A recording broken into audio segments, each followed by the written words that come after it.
Kids begin to form these ideas in their head when maybe they would feel a stronger connection if the father were at home in the first 6 weeks or so, consistently partaking in skin to skin like the mom. We should not allow confirmation bias to be an issue with this, and it will change.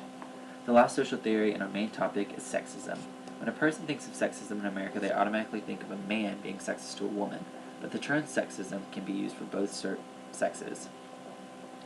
Part of ridding workplace sexism for this particular problem should involve workplace harassment laws, and proper consequences should be given. Our men need to be involved in their kids' life and enjoy every second they can with their newborn. Nowadays, for a family, there is not always a mother around or in the picture. We have new types of families, and these types of families need paternity leave to take care of their children. The male sexism, which is not always recognized, must end. The stakeholders I will be convincing to take part of, and my solution is Congress. With trying to implement a new law or maybe even multiple laws for paternity leave, I will need the new lawmakers to be involved. For this solution, I will present research to them in which having a father present in a child's life can positively influence the mother's life, the child's, and even their own. I will teach them that a father can still be masculine while simultaneously nurturing the child.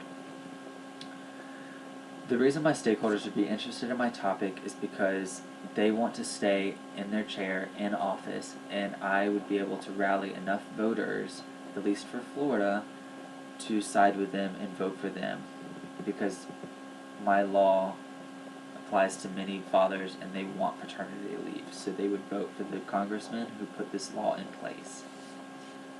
A solution to this may sound simple at first. For example, a person may think of just write a new law and implement it, or just hold a protest and that will enact a change.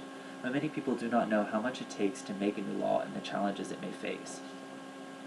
Let's begin with a positive solution before entering the beatable challenges. I must think, how am I going to make the change happen?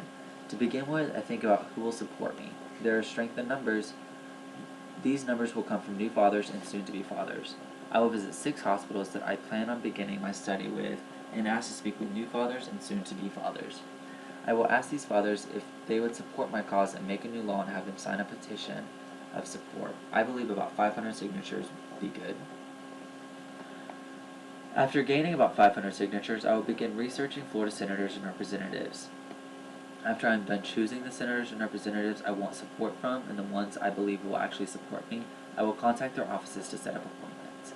More than likely, I plan on having to meet in each of their district offices unless I get lucky and there's a session in Tallahassee, which means that I can meet with all of them.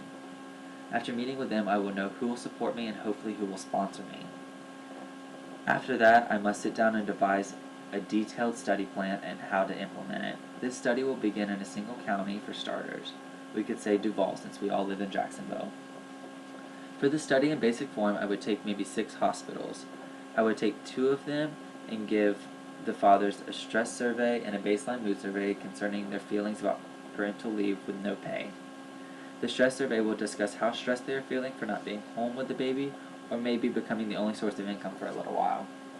I will take 2 more companies from that 6 and give expecting fathers a stress survey and a mood survey concerning not only getting time off, but also getting paid as well.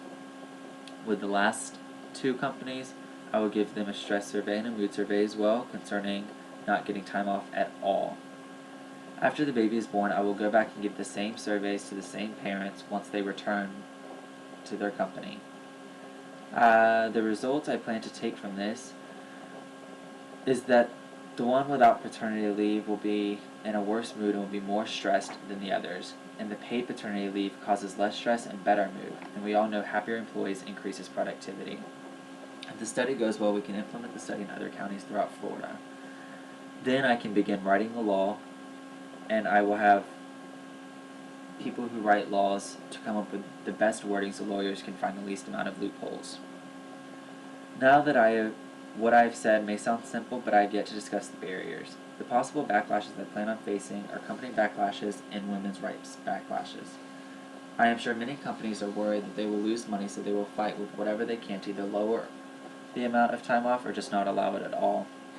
All I can do, along with my supporters, is to help ease the anxiety for the company and take care of the problem, is to tell the company to hire a temp or allow the company to choose the amount they want to pay, which would be no less than 25% of the employee's base salary. Created using Powtoon.